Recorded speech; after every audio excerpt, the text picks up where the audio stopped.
Hi பசங்களா, எல்லாரும் என்ன பண்ணிட்டு இருக்கீங்க? பசங்களா, இன்னைக்கு நம்ம நாகம்மா கோயில் கட்டி அதுக்கு கும்பாபிஷேகம் எல்லாம் பண்ண போறாங்க.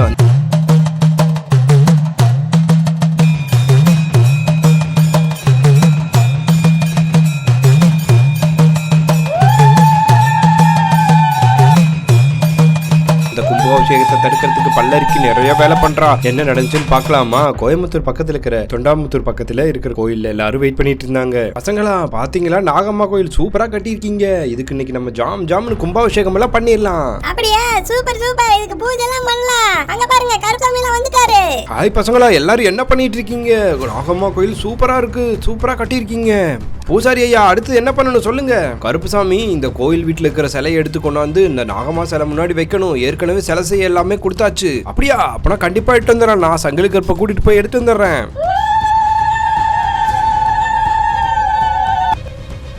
கோயில் வீட்டுல சிலை செஞ்சதெல்லாம் எடுத்து அந்த ஐயர் பாத்திரமா பாதுகாத்து வச்சிருந்தாரு. அம்மா நாகம்மா தாயே, இவ்வளவு அருமையான சிலையா வந்திருக்கீங்களே, இதை எப்படியாவது நம்ம கோயிலுக்கு கொண்டு போய் சேர்த்திடணும். அந்த பல்லருக்கு தெரியக்கூடாதுங்கிறதுக்காக தான் இந்த காட்டுக்குள்ள கொண்டாந்து இந்த சிலைகளை வச்சிருக்கேன். அம்மா நாகம்மா தாயே, எப்படியாவது இந்த சிலைகளை எந்த தடங்களும் இல்லாம அந்த கோயிலுக்கு கொண்டு போயிடணும். அதையும் தாண்டி பல்லருக்கு இது எப்பாவது வந்தானா இந்த சிலையை சுத்தி ஒரு மந்திர வளையத்தை போட்டு வச்சிருக்கேன். தூரத்துல கருப்புசாமி வர மாதிரி தெரியுது. சீக்கிரம் கருப்புசாமி சங்கிலி கருப்பிட்டு இதை ஒப்படைச்சிடணும். என்னது, சிலை இங்க இருக்கா? எவ்வளவு நேரமா தொலைவிட்டு இருக்கேன். கோயில் வீட்டுலன்னு சொல்லி ஏமாத்திட்டு கடைசியில காட்டுக்குள்ள வச்சிருக்கீங்களா? இருங்கடா, உங்களை என்ன பண்றேன்னு பாருங்க. இந்த சிலையை மட்டும் கொண்டு போய் கும்பாபிஷேகம் பண்ணிட்டாங்கன்னா நம்ம சக்தி வீணா போயிரும். அதை எப்படியும் பண்ண விடாம தடுத்துறணும்.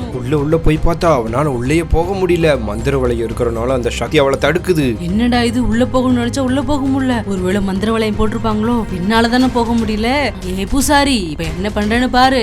தூரமா நின்னுகிட்டு அவ பெரிய கம்பு எடுத்து வச்சுட்டு அவ மேல ஏறி பண்ணிட்டு இருக்கா. டக்குன்னு அப்படியே அம்பு வீசிட்டா. போயிட்டு அம்முன்னு பூசாரி மேல விழுந்துருது. இந்த பல்லருக்கு இங்கே வந்துட்டியா? உன்னை விட மாட்டேன். எப்படியாவது இந்த சிலைகளை காப்பாத்தி ஆகணும். பல்லருக்கு அவரை அடிச்சு பூசாரி அப்படியே தரன்னு இழுத்துட்டு போயிட்டு இருக்காரு. யாருக்கும் தெரியக்கூடாதுங்கிறதுக்காக அந்த காட்டுக்குள்ள ஒரு இடத்துல போட்டுச்சிட்டா. ஏ பூசாரி, உயிரோடு இருந்தாதான் அந்த சிலை எங்க இருக்குன்னு தெரியும். உன்னை நான் இப்ப அடியோட கொல்ல போறேன்டா அப்படின்னு சொல்லிட்டு அந்த பூசாரியை அடிச்சு கொன்னுட்டா.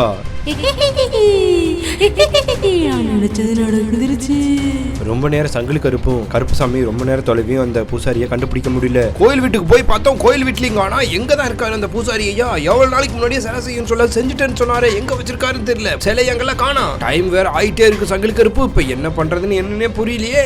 ரொம்ப நேரம் கழிச்சு அப்பதான் கருப்புசாமி ஒண்ணு நோட் பண்றாரு. இது என்னது ரத்தம்? இது யாரோட ரத்தம்? எப்படி இங்க கிடக்குது? சங்கிலி கருப்பு, இங்க பாருங்க ரத்தம். இது யாரோட ரத்தம்? நமக்கு ஒண்ணுமே புரியலையே. இது யாரோட ரத்தம் கண்டுபிடிக்கிறேன். சங்கிலி கருப்பு, அந்த சக்தி என்கிட்ட இருக்கு. யாரோட ரத்தம் கண்டுபிடிச்சிடறேன் அப்படின்னு சொல்லி கருப்புசாமி போய் அந்த ரத்தத்தை தொட்டு பார்த்தாரு. இந்த பூசாரி ஐயாரோட ரத்தம் தான் இது. அவரை யாரோ அடிச்சிருக்காங்கன்னு நினைக்கிறேன். இது அந்த பல்லரிக்கையோட வேலையா தான் இருக்கும். அந்த ரத்தத்தை ஃபாலோ பண்ணிட்டே போனாங்க. அங்க பூசாரி ஐயா கடந்தாரு ரத்த வெள்ளத்துல.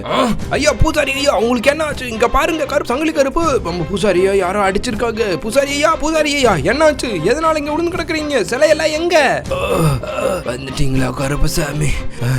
அந்த பல்லருக்கு வந்து என்னை அம்பு வச்சு அடிச்சுட்டா.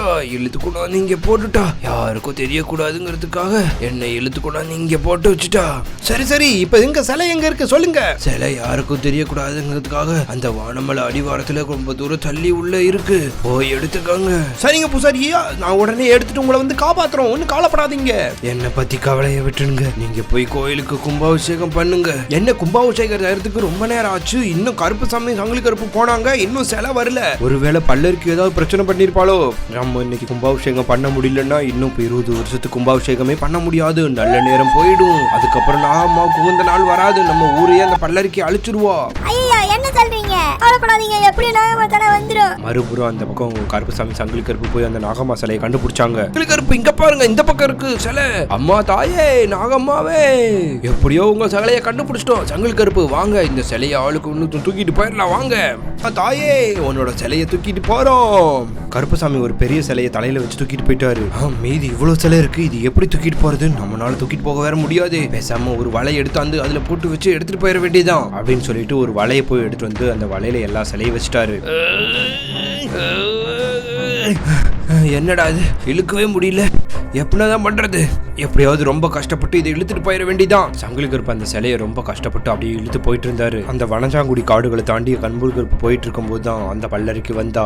சங்கிலி கருப்பு, இன்னும் இந்த சிலையெல்லாம் எடுத்துட்டு போயிட்டு இருக்கியா? இப்பதான் நான் கருப்பு சாமி அடிச்சுட்டு வந்தேன், அடுத்து ஒன்னையும் நான் அடிக்க போறேன் அப்படின்னு சொல்லி அந்த அவர் வர வழியில அந்த கண்ணி வெடிய வச்சுட்டா. இப்போ சங்கிலி கருப்பு வந்து காலை வச்சாருன்னா டம்முன்னு வெடிக்க போகுது. இது காலை வச்சா டம்முன்னு வெடிச்சிருச்சு. என்ன நம்பி ஒப்படைச்ச இந்த நாகம்மா சிலைய என்னால கொண்டு போக முடியலையே.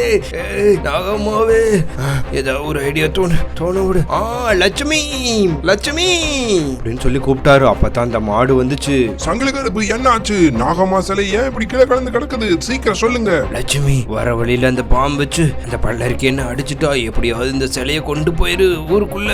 கவலையை விடுங்க சங்கிலி கருப்பு, நான் இழுத்துட்டு போன இந்த சிலைகளை அப்படின்னு சொல்லி அந்த மாடு அந்த சிலைகளை அப்படியே இழுத்துட்டு போச்சு. ஒரு வழியா அந்த கோயிலுக்கு அந்த மாடு சிலையை கொண்டு வந்துருச்சு.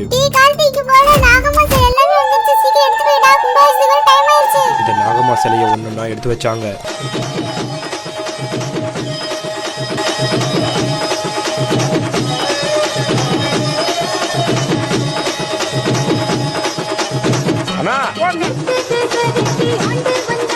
கோயில் சிலையெல்லாம் பதிச்ச உடனே அந்த சந்தன சிவப்பெல்லாம் வச்சாங்க.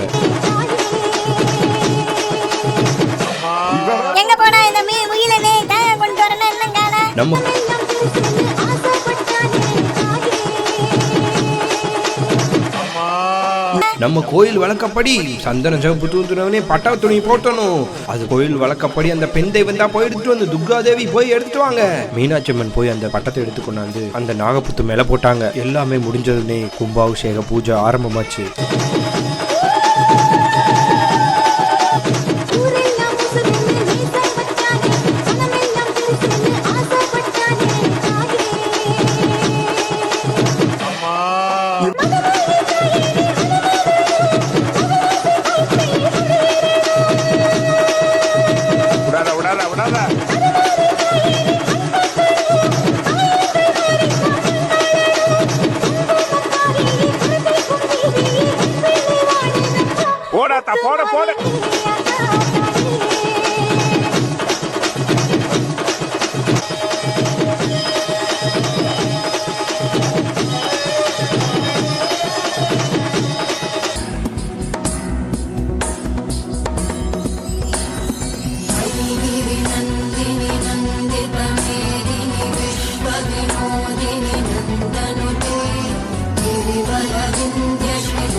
பசங்களா, நாகம்மாவுக்கு பூஜை எல்லாம் பண்ணீங்க, பால் வச்சிங்களா? இருங்க நான் போய் கொண்டு வரேன் அப்படின்னு சொல்லிட்டு கருப்புசாமி போய் அந்த பால் கொண்டு வந்தாரு. அந்த நாகப்புத்துக்கு எல்லாரும் பால் வச்சாங்க. இந்த பாம்பு மெல்ல மெல்ல வந்துச்சு. அப்படியே வந்து அந்த பாலை அப்படியே குடிச்சிச்சு. பெரிய ராட்சத பாம்பு ஒண்ணு வந்து அந்த பாலை குடிச்சிச்சு. இங்க பாருங்க, நம்ம நாகம்மா தாய் நம்ம பூஜை எல்லாம் ஏத்துக்கிட்டாங்க. சூப்பர் சூப்பர், இங்க பாரு எல்லாம் குடிக்கிறாங்க. என்னடா, நான் எவ்வளவு தடுத்தாலும் இந்த சிலையை கொண்டு வந்து பூஜை பண்ணிட்டீங்களே, இன்னும் கோபம் அடங்கல. இப்ப என்ன பண்றேன்னு பாருங்க. பாலை குடிச்ச உடனே அந்த பாம்புகள் எல்லாம் மயக்கம் போட்டுருச்சு. ஐயோ, என்னடா இது பாம்பு மயக்கம் போட்டுது? தம்பி, எதுக்கு அழுகுற? பாம்பு ஒண்ணும் மயக்கம் போடல, செத்து போச்சுடா. நான் தான் கருப்புசாமி வேஷம் போட்டு இந்த பாலை கொண்டு வந்த விஷம் கலந்து இப்ப எல்லா பாம்பும் செத்து போச்சு. இப்ப அந்த பழியெல்லாம் உங்க மேல உளுந்து நாகம்மா கோவப்பட போறா, இந்த கோயில் இடிக்க போறா. யாரு சொன்னா அப்படி நீ நினைச்சிட்டு இருக்கிய? கருப்புசாமி கொண்டு வந்த பாலை நான் ஊத்தவே இல்ல. அதுக்கு டவுட்டா இருந்து பட்டுதான் நான் பக்கத்துல இருக்கிற வேற கலர் பாலை இருக்கிற பாலை எடுத்து ஊத்துனேன், தெரியுமா? இப்ப எல்லா பாம்பும் மயக்கமா போடல, சும்மா நடிச்சுக்கிட்டு இருக்குது. இப்ப எல்லாம் சேர்ந்து இவனை அடிங்க. ஐயோ, நான் என்ன பிளான் போட்டாலும் தடுத்துக்கிட்டே இருக்காங்களே, என்ன விட்டுடுங்க, என்ன விடுயா. இந்த நாகப்புத்துல இருந்து சக்தி வந்து அந்த பல்லருக்கே அழிச்சிட்டாங்க. இந்த வீடியோ உங்களுக்கு பிடிச்சிருந்துச்சுன்னா உங்க ஃப்ரெண்ட்ஸ் அண்ட் ஃபேமிலிக்கு ஷேர் அண்ட் சப்ஸ்கிரைப் பண்ணுங்க. பாய்.